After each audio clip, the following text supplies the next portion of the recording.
ये वृक्ष देख रहे हैं, ये ढाका है, इस पर पत्तियां हैं। तो इन पत्तियों को आप देखें तो करीब से मैं आपको दिखाता हूँ।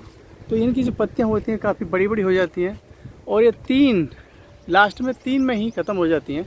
जैसे ये देखिए, ये 3 पत्तियां हैं, कहते हैं ढाके 3 पात। लास्ट में अंत में आगे 3 पर ही समाप्त हो जाती हैं। इससे आगे कोई डंठल नहीं होता है। ये बड़ी बड़ी है इस तरह की, देखिए आप। इन्हीं पत्तियों को रस अगर पीते हैं, खास खुजली पर लगाते हैं, अपनी पोल्टिस बनाते हैं, यानी इन पत्तियों का अगर पेस्ट बना करके अगर फोड़े फुंचों पर लगाते हैं या चेहरे पर पेस्ट कर लगाते हैं तो ये बहुत ही लाभदायक होती है। ये भी पलाश का वृक्ष है और इस पर फूल नहीं है इस समय। फूल हैं तो बहुत कम है, इधर हैं देखिए आप, ये फूल ये है, ये फूल हैं थोड़े से इस पर लगे हुए हैं। ये फूल इस तरह के होते हैं, वक्र के आकार के होते हैं, वक्र वृक्ष भी कहते हैं, इसे यज्ञ वृक्ष भी कहते हैं। देखो टेढ़े हुए हैं ये पुष्प, इसके जो फूल होते हैं टेढ़े होते हैं, सीधे नहीं होते। तो ये आप देख सकते हैं इसे।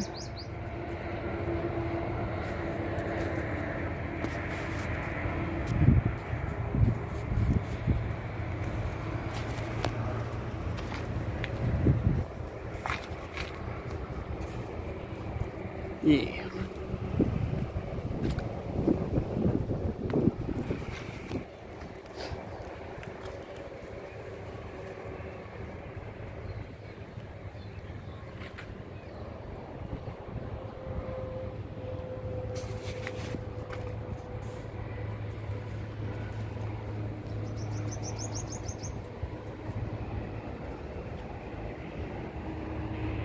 यहाँ पर आप देखिए, ये वृक्ष ये बिल्कुल हरा भरा है। इस पर फूल कम आए थे और थे, वो सब झड़ चुके हैं, गिर चुके हैं। और ये सिंगल वृक्ष, इसके अलावा वो जो दूर से आपको दिखाई देता है, मैं आपको दिखाता हूँ। ये इससे वृक्ष से फूल जा चुके हैं, वो कम है, बहुत कम है, वो देख रहे हैं आप। ये बहुत ही कम मात्रा में पुष्प इस पर, रेड कलर के, और उससे सारे जा चुके हैं, खाली हो चुका है ये। यहाँ पर कई वृक्ष हैं, ये फूल सारे झड़ चुके हैं। इस वृक्ष पर थोड़े से हैं अभी। ये जो वृक्ष है पलाश का है, इसे फूलों से इस समय लदा हुआ, क्योंकि अप्रैल और मार्च में इसमें फ्लावरिंग होती है। और आप देख सकते हैं ये रेड कलर के बहुत सारे पुष्प जो इस समय पलाश के वृक्ष पर अद्भुत तरीके से लगे हुए हैं। एक बटरफ्लाई की तरह एक फ्लावर होता है इसका, और इसमें बहुत सारी मधुमक्खियाँ भी इस पर हैं, देख सकते हैं आप इसे। ये एकांत में खड़ा हुआ बहुत ही सुंदर, बहुत ही मेडिसिन प्लांट है ये। इसकी मेडिसिन जो जीवनदायी होती हैं वो बनती हैं।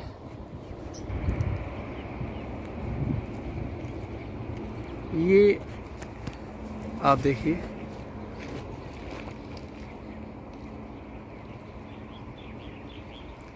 ये है पलाश, फूलों से लदा हुआ, रेड कलर के सारे पुष्प, हल्के से ऑरेंज कलर है इसका।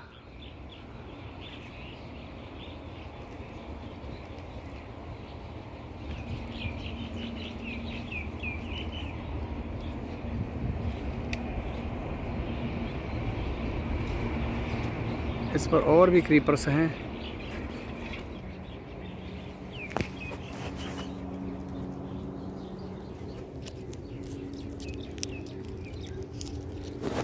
ये आप देखिए, ये जिसका जो फ्लावर होता है ये इस तरह का होता है। इसमें दो कैलेक्स,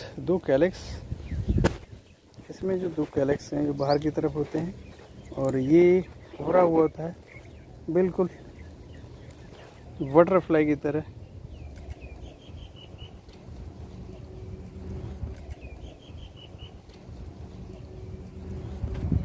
ये वृक्ष दवाइयों में भी बहुत यूज होता है, यानी हमारे लिए, हम सभी के लिए ये बहुत ही गुणकारी है। ये है पलास का वृक्ष। इस पर फूल हैं इस समय लाल, लेकिन इसमें कम हो गए हैं, तो ये गर्मी बहुत बढ़ गई है, तो इसलिए ये ख़त्म हो रहे हैं। ये बिल्कुल गुंडीदार होते हैं, तोते की चोंच की तरह होते हैं ये पलास के पुष्प। और ये पुष्प जो होते हैं पलास के, ये इसकी तोते की तरह होते हैं। ये देखिए आप मैं दिखाता हूँ आपको। ये इस पलास के ये 3 प्रकार का होता है।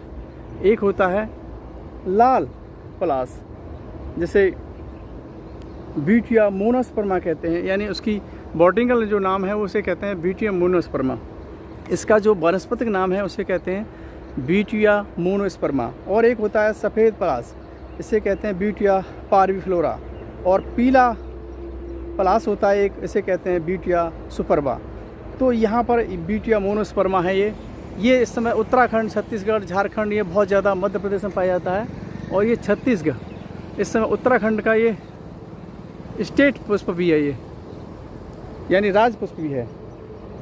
इसको संस्कृत में रक्त पुष्प, किंसुक या ब्रह्म वृक्ष या यज्ञ वृक्ष या वक्र पुष्प भी कहा जाता है।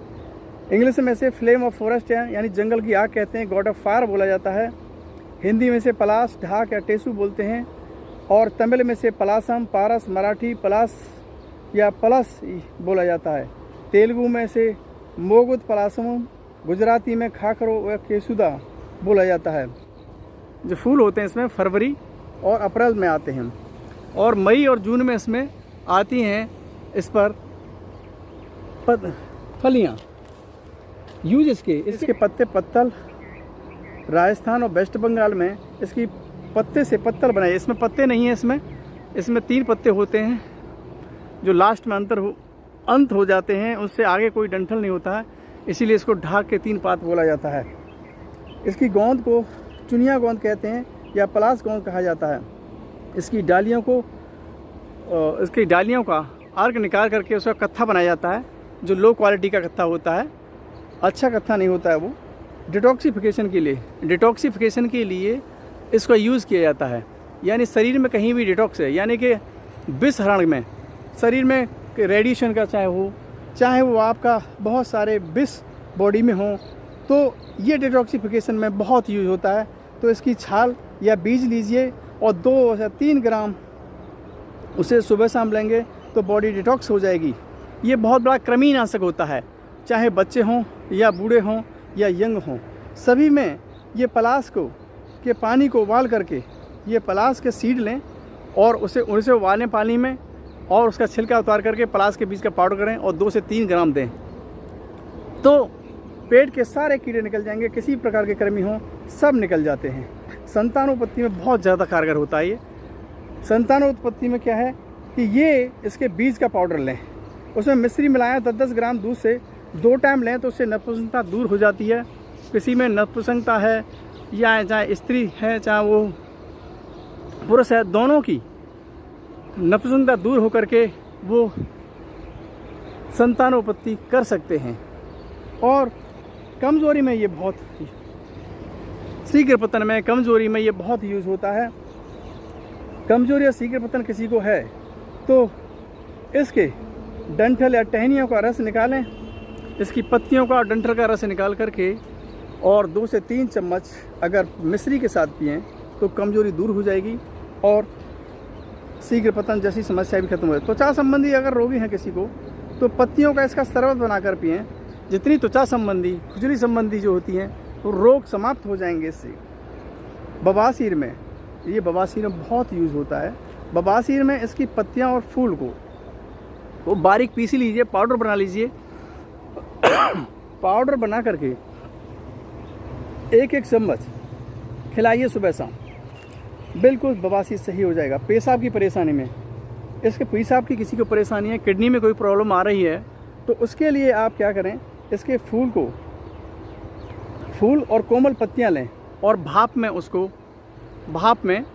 उनको उबालें और फिर उसको मसल करके और पेड़ों पर बांध दें, या डायरेक्ट यहीं भाप पर पका करके पेड़ों पर बांध देंगे तो पेशाब खुल के आता है और किडनी की समस्या भी दूर होने लगती है। बहुत सारी चीज़ें सही होने लगती हैं। रक्त प्रदर ल्यूकोरिया में ये बहुत ही रामबाण का काम करता है। ल्यूकोरिया में क्या करें, जिसको ल्यूकोरिया है यानी रक्त प्रदर है, तो उसके लिए 5 से 10 फूल लें और आधा लीटर पानी में और एक मटके में यानी मिट्टी की मटके में उसे डालें और रात भर भिगोएं और सुबह उसे मसल कर उसमें थोड़ी सी मिश्री मिला लें, सुबह मसल कर खा लें यानी उसे पी लें, तो आपको ल्यूकोरिया से हमेशा के लिए छुटकारा मिल जाएगा और फिर अंदर से सभी गर्मी भी निकल जाएगी। अल्सर में बहुत ज़्यादा बेनिफिट होता है, पेशाब इससे खुलकर आने लगता है। ये बहुत ही विषनाशक होता है। इसके फूलों का पानी से अगर आप नहाते हैं तो लू नहीं लगेगी, गर्मी नहीं लगेगी, गर्मी का एहसास नहीं होगा। अतिसार में किसी को अतिसार है, अल्सरेटिव कोलाइटिस है और वो गंभीर रूप ले चुका है अगर किसी को, तो पलाश की जड़ का क्वाथ बनाएं। इसकी क्वाथ बनाएंगे और एक एक गिलास सुबह शाम लेते हैं तो अल्सरेटिव कोलाइटिस और अतिसार जो होता है वो सही हो जाएगा और आपको उससे छुट्टी मिल जाएगी, छुटकारा मिल जाएगा। मधुमेह में ये बहुत यूज होता है। मधुमेह में किडनी अगर मान लीजिए किसी खराब होने वाली है, किडनी खराब होने का संदेशा है, और क्योंकि मधुमेह में डायबिटीज़ में ऐसा होता है कि किडनी और लिवर ख़राब होने लगते हैं, हाथ पैरों की त्वचा भी ख़त्म होने लगती है, हड्डियाँ ख़राब होने लगती हैं, तो उस समय इसके पलाश की जड़ लें, नहीं तो किडनी ख़राब होने की दिशा में, तो इसका पंचांग लें। अगर पंचांग नहीं है तो इसकी फूल पत्ती, जड़ भी नहीं मिल रही है तो इसके फूल पत्ती, डंठल और मान लीजिए इसकी ये सब ले सकते हैं और इससे इसका क्वाथ बनाएं और क्वाथ बना करके आप अगर पीते हैं तो आपको उसमें बहुत ही लाभ होगा। यानी इसका पंचांग लें और पंचांग को सीरम क्रिएटिन किसी का बढ़ रहा है तो पंचांग उसमें भी काम आता है। सीरम है, क्रिएटिन है, यूरिया है बढ़ा हुआ, तो इसके पंचांग लें, पंचांग का क्वाथ बनाएं और पी जाएँ। फोड़े फुंसियाँ हैं तो पत्तियों को गर्म करके उसकी पुलटिस बांधें, जिससे शरीर में कहीं भी फोड़े फुंसियाँ हैं उसमें पुलटिस बांध देंगे और कोई गांठ भी है तो उस पुलटिस से वो ख़त्म हो जाएगी। तो यहाँ पर मैंने दिखाया आपको बताया कि पलाश जो वृक्ष है इस पर ये बहुत ही शानदार है आपके लिए, हम सब के लिए। इसका यूज़ करें, इनको हर जगह रोपें, पानी दें इन वृक्षों को, और ख़ास तौर से ऐसे वृक्षों को जो हमारे लिए बहुत ही आवश्यक है, हमारे जीवन के लिए, हमारे रोगों को समाप्त करने के लिए, हमें रोग मुक्त करने के लिए। तो इस पलाश को आओ लगाएं और इनको हर जगह जीवन प्रदान करें ताकि ये हमको जीवन दे सकें। ये हमें वृक्ष तो हमें हमेशा जीवन देते ही हैं, तो मैं समझता हूँ आपको इनको लगाना चाहिए। घर में लगाएं, आंगन में लगाएं, या कहीं पर आप और भी लगा सकते हैं, रोडों पर लगाएं या गांव के बाहर शहरों में भी लगाएं। बात कर रहा था तो ये पलाश की मैंने आपको कुछ जानकारी दी। तो ये पलाश, इसे ब्रह्म वृक्ष भी कहते हैं क्योंकि ये बहुत ज़्यादा शुद्ध माना जाता है, प्योर माना जाता है, और इसे यज्ञ में भी यूज़ होता है इसका। तो ये पलाश के ये वृक्ष हमारे लिए, हम सब के लिए, आप सब के लिए बहुत ही कारगर, बहुत ही अच्छे, हमारे जीवन को सुख देने वाले, हमें हमेशा खुश करने वाले और हमें रोगों से मुक्त करने वाले होते हैं।